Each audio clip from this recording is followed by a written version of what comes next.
O método de interpretação preterista do livro do Apocalipse considera bastante o contexto histórico em que o livro foi escrito, né?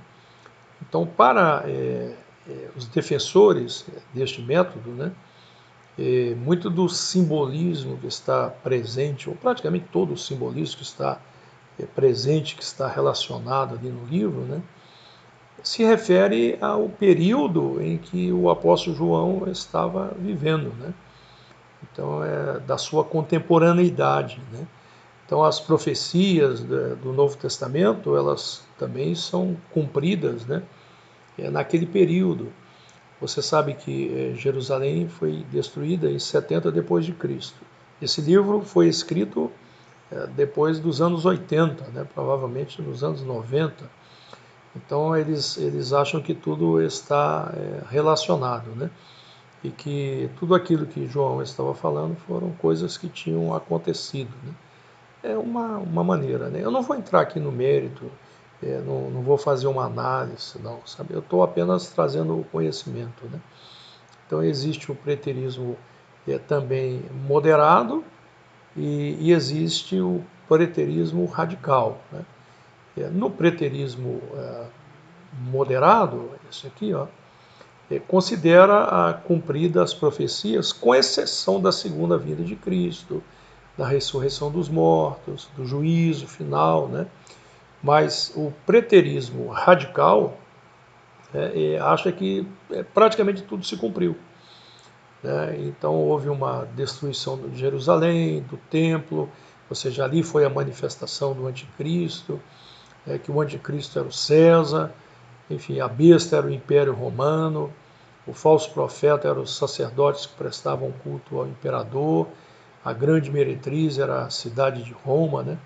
Então são as diferenças, né, entre o preterismo e o moderado e o preterismo radical, né? Um acha que tudo já se cumpriu e o outro acha que ainda existem questões, né, que precisam ser resolvidas, ou seja, que ainda eles têm dificuldade de interpretar, então eles acham que ainda não aconteceram todas as profecias, não se cumpriu tudo. Então são essas duas linhas dentro do método preterista. Preterista de pretérito, de passado, né? Ou seja, as coisas já aconteceram. Depois nós temos também a interpretação historicista, o método, né? O método histórico de interpretar o livro do Apocalipse, né? Então, no historicismo, as profecias do livro, né, são interpretadas de uma forma gradual, ou seja, elas vão se cumprindo, né? Então, como está aqui as profecias se cumprem ao longo da história, né? Então, muitas já se cumpriram, outras estão se cumprindo e outras se cumprirão ao fim da história, né? Este método, né, até o século XIX, quando surge o dispensacionalismo, né, o pré-tribulacionismo, já falamos sobre isso, né, o milenismo literal, né, essa interpretação, esse método histórico, né, ele era predominante, ele era maioria, mas maioria mesmo, né. Esse era um método também de Calvino, esse era um método usado por Lutero, né, era o que eles tinham em mãos, né, naquela época, né. E é assim, olha, há uma diferença entre revelação e iluminação. A revelação são as escrituras, né? A revelação já foi dada. A iluminação são interpretações, né, que os grandes homens da história da igreja vão fazendo, né, ao longo dos séculos, né? Então, nós tivemos a interpretação lá de Santo Agostinho, depois tivemos a interpretação dos pais reformadores, né? E agora estamos tendo também outras interpretações, né? Mas essa é uma interpretação que era predominante, né? Ela é a maioria absoluta, né? Essa é uma interpretação que ela tanto ela diz respeito ao passado, mas ela também fala sobre o futuro. Ela é diferente do preterismo, né? o preterismo joga tudo no passado, né? Especialmente o preterismo mais radical.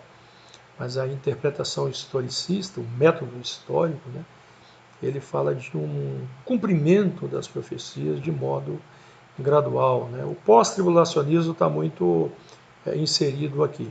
O amilenismo está mais inserido no preterismo, né? Mas também daqui do método histórico, né, se deriva também o amilenismo, uma outra corrente, né?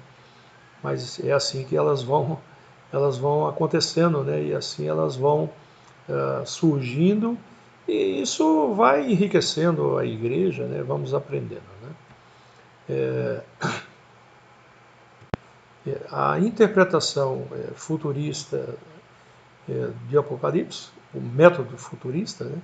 Como o próprio nome já está dizendo, aponta para o futuro, né? Para o fim dos tempos, ou seja, que o livro de Apocalipse está falando basicamente sobre as coisas que irão acontecer, sobre o futuro, né?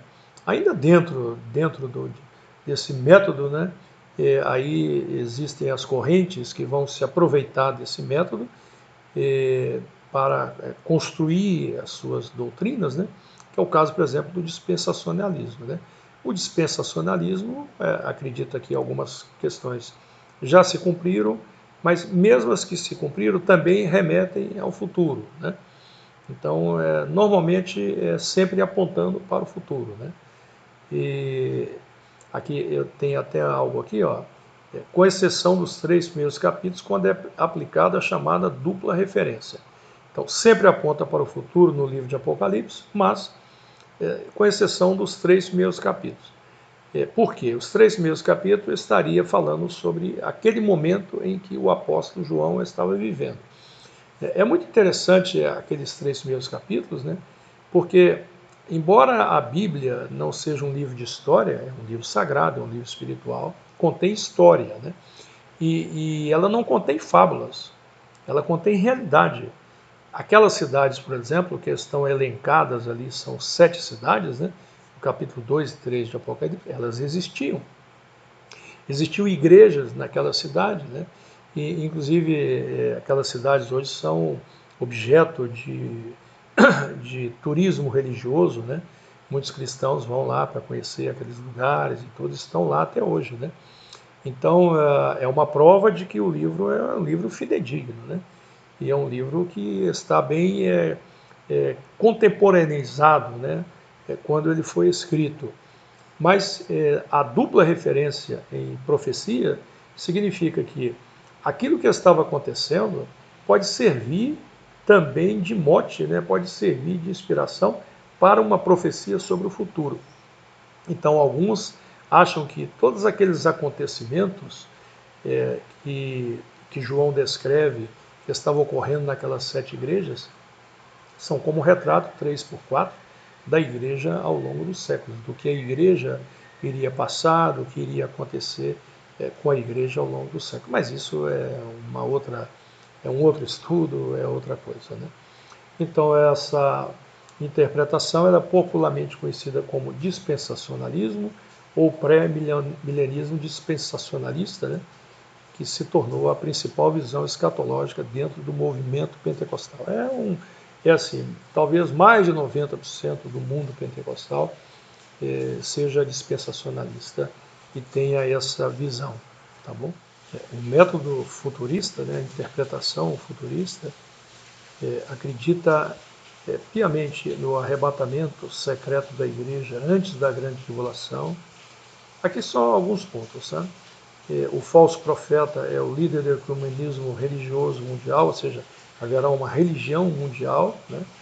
E esse homem que vai liderar esse movimento é o falso profeta.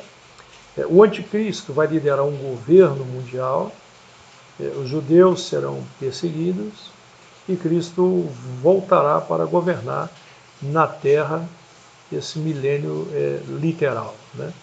Então a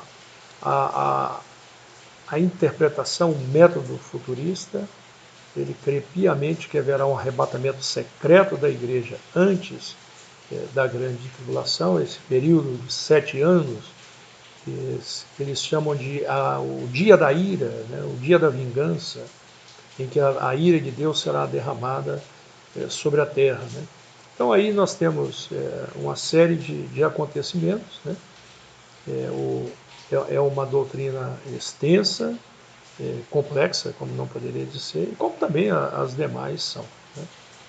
Então esses são os principais aspectos do dispensacionalismo.